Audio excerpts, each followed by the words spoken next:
PCG Commodore J. Tariela, mga kapatid, nagsampa ng reklamo at kaso laban sa isang vlogger na si Sas Sasot dahil daw, mga kapatid, sa di umano'y fake news. Ano ba ang fake news na sinabi ni Sas? Yan ang ating aalamin, mga kapatid, mula rito sa balita sa UNTV News. Kilala naman natin, mga tol, lahat, no, si PCG Commodore J. Tariela. Kung kayo ay nakasubaybay palagi sa mga nangyayari at kaganapan sa West Philippine Sea, mga kapatid, isa siyang madalas natin siya nakikita as tagapagsalita ng PCG.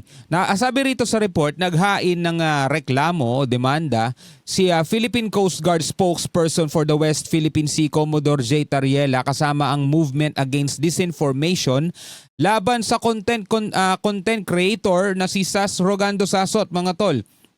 May mga ibinalita ata, mga tol, si Sas na may kinalaman kay Philippine Coast Guard spokesperson J. Tariela na hindi makatotohanan o hindi totoo. Kaya etong ginawa ni J. Tariela ay parang paghamon, no, kay Sas Rogando Sasot na kung meron kang ibinibintang, kung meron kang sinasabing against sa akin, eto yung proper venue para magharap tayo at patunayan mo lahat yan. Diba? So ngayon, eto'y fair, eto'y tamang paraan, mga tol, kaysa magsagutan sila sa social media, magpaparatang tong isa, tatanggi tong isa, tapos magpaparatang ulit itong isa, tatanggi isa. Diba? Hindi yan yung proper venue eh. Kung merong inaakusahan, kailangan yung nag-aakusa ang mismong maglalatag ng ebidensya para patunayan yung kanyang mga sinasabi. Diba? So ito, panoorin natin to mula rito sa UNTV News. Bago natin to simulan, huwag niyong kalimutan mag-subscribe. Click nyo na rin ang notification bell para ma-notify kayo whenever na may mga bago tayong reaction video tulad nito. Huwag na natin patagalin pa, panoorin na natin to, mga tol. Benedict, ano nga ba ang mga sinabi ng content creator laban kay Commodore Tariela?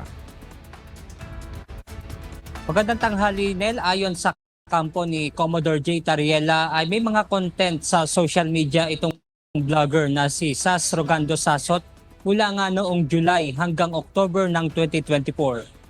Last year. Tagal na pala. Siguro ngayon lang nila nalaman, no? Ngayon lang nila nakita. Kaya ngayon lang sila umaksyon. Umaga ay pumunta sa Manila City Prosecutor's Office si PCG spokesperson for the West Philippine Sea, Commodore J. Tariela, kasama ang Movement Against Disinformation o MAD. Ayon kay Tariela, sasampahan nila ng kasong cyber libel si Sasot dahil sa tatlong issue ng fake news na sinabi ng vlogger sa social media. Una ay ang may natanggap umanong $4 million si Commodore Tariela na talent fee mula sa Amerika. Uy, mabigat na paratang 'yun. Kung may ganun kang information na ilalabas sa social media at hindi ka naman hindi ka naman media, kasi itong media may mga basta may tawag sila, may lisensya sila sa paglabas ng mga ganong information eh. Pero kung ikaw ay isang content creator, vlogger ka, tapos maglalabas ka ng ganong klaseng information, kailangan meron kang backup talaga na na ebidensya para kung sakasakaling hamunin ka na patunayan mo yung sinabi mong information, ready ka. Kaya nga tayo, mga tol, lahat ng sinasabi natin dito sa ating mga reaction video is a reaction, no, from news. Nanonood tayo ng balita, mga tol, no? So lahat ng information na sinasabi ko o lahat ng mga reaksyon na sinasabi ko ay batay lamang sa ating mga napapanood. No, hindi ako nagbabalita alone. Kumbaga, ako'y nagre-reaction sa mga balita na, mga tol. Pangalawa ay ang sinasabi naman ng vlogger na may kinuha umano si Tariela na 3 bag na may lamang pera mula sa bahay ni House Speaker Martin Romualdez. Saan niya kaya nakukuha yung ganong information, no? At ang huli ay ang sinasabi nitong Project Atlantis naman ng mga Amerikano.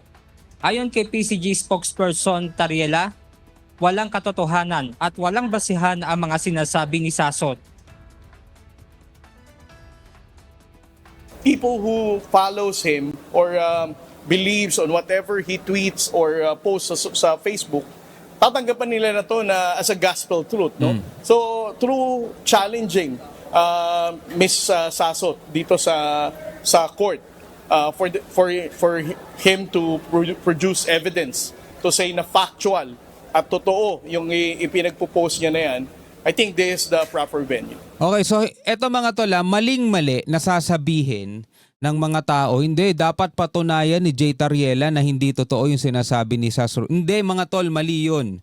No, hindi si Jay Tariela o hindi si Commodore Jay Tariela ang kailangang humanap ng ebidensya para patunayang hindi totoo yun. Wala siyang kailangan gawin mga tol. Siya ang inaakusahan. No? Hindi niya kailangan depensahan yung sarili niya. Hindi niya kailangan maglabas ng pruweba. Hindi niya kailangan maglabas ng kung ano-anong ebidensya. Yung mismong nag-aakusa ang kailangang maglabas ng patunay ng ebidensya doon sa kanilang pag-aakusa. Ang problema kasi mga tol sa mga Pilipino, maraming mga Pilipino, hindi nalalaman yung ganong Hindi nalalaman yung ganon Kaya nga 'di ba panay sabi nila ay dapat magpaganito siya, dapat magpaganito siya, dapat magpa-hair follicle siya, dapat magpaganyan-ganyan. 'Di ba mga ganon mga tol? Kumbaga inaakusahan mo yung tao, patunayan mong totoo yung inaakusa mo kasi lahat tayo pwedeng magsabi ng ganyan, lahat tayo pwedeng magsabi ng akusasyon sa isang tao. Pero kung hindi mo yan kayang patunayan, talagang malalibel ka kasi paninirang puri yun. Diba? Ngayon, kung kaya mo namang patunayan, kung kaya mo namang ilabas lahat ng ebidensyang magbaback up o magsisimento sa lahat ng mga lahat ng mga sinasabi mo, diyan kayo sa korte maglalaban at yung korte ang bahalang humusga dyan. Tayo naman, manonood lang tayo sa nangyayari. Ang Movement Against Disinformation naman nanindigan na ang fake news na ipinapakalat ni Sasot ay hindi lamang personal na paninirang puri kay Tariela. Bilang isang opisyal ng pamahalaan, ang mga ibinabatong ito sa kanya ay nakakaapekto na rin sa national interest. Oo, kasi mga tol, pag halimbawa, sinabi nga, hindi nga dumaan to sa proper venue. Halimbawa, hindi dumaan sa korte at magsasagutan lang sila sa social media sa mga balita. Mahahati ang opinyon ng taong bayan dyan. Malilito sila sino ba talaga nagsasabi ng totoo at sino ang naninira lang mga tol. Kasi bababa rin yung tingin natin sa PCG. Bababa rin mga tol yung kredibilidad para paniwalaan natin ng Philippine Coast Guard pag may mga ganyang klaseng issue na lumalabas, 'di ba? So kailangan talaga yan ay harapin nila pareho sa korte. Napaka-importante ang public interest at national interest dito, 'di ba? Because basically ang kinommunicate ni Sasot sa kanya mga social media attacks against Commodore Tariela, if you side with the Philippines against China, we will attack you. Diba? Yun ang basic ng basic na message doon, di ba? Yun ang basic na message daw.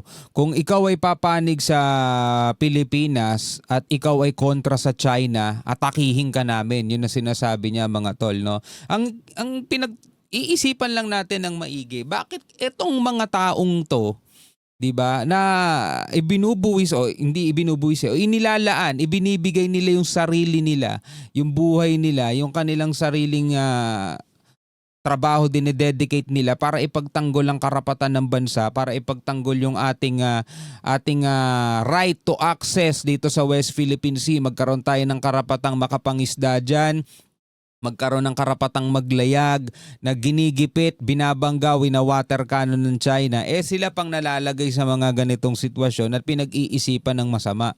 Diba? Dahil sa ngayon ay nakaantabay tayo sa kung ano yung magiging sagot ng vlogger na si Sas Rolando Sasot nga patungkol sa isinampang cyber libel case ni Commodore Tariela laban sa kanya. At yan muna ang ating update mula rito sa Maynila. Alright mga kapatid, ikaw bilang isang Pilipino, ano ang masasabi mo rito, no?